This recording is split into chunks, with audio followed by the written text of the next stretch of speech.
ako kahit walang bola. Yung pananamit napakayabang.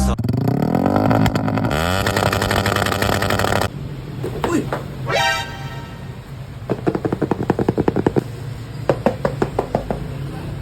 Bago na naman to, bossing ah. SGM Force SP Twin Dial mga boss. Yan mga bossing oh. Whoop! Alright. What's in the box mga bossing? Kunin muna natin yan. Tapos, meron siyang kasamang suspension. Kaya pag nasira, pwede mo masuspend. Yun na nga mga bossing, panibagong araw, panibagong gastos naman at pumunta tayo sa pinakamalapit na motor shop para ipakabit na itong SGM Force SP para kay Clay. Na naman akong binago sa size, same size 330mm mga boss. Tingnan mo naman yan, fresh pa galing kasa yung duming yan kasi hindi pa nakaka-wash ng maayos. Tanggal na nga yung U-box na dito at tingnan mo naman yan kung gaano kadumi naman talaga yung sa may gas tank mga boss. Sa dito na ngang part ay sinusungkit na yung mga clip niyan para makuha na yung cover nitong si Clay. At ayun, tanggal, hublas ang ating alaga. Yung nakikita nyo naman, nakabore nga ito. Boreless!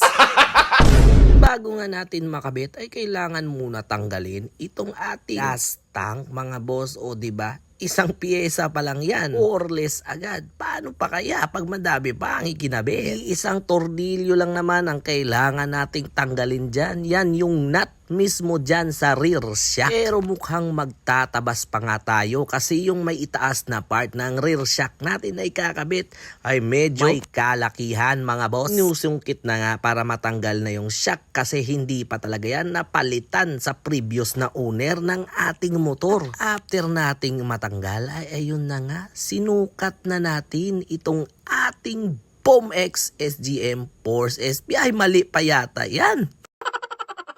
Yan, ganyan dapat. Kita yung dalawang napakagandang tornilyo. At eto nga ang itsura ng ating alaga mga boss. Oh. Parang pwede nang i-junk siya pangkalakal.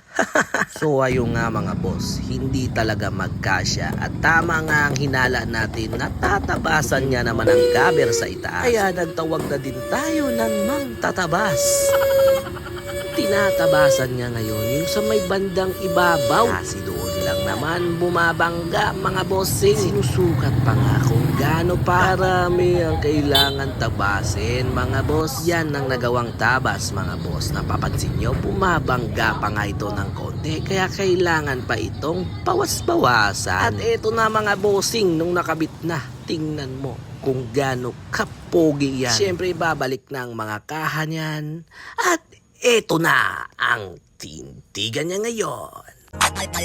Youngster na I'm a big boss, pero nakagoma. Two sprays bago lumabas, maaroma. Dama mo sa ora, malakas, walang boka. Bolen ako kahit walang bola. Yung pananamit napakayabang sobra.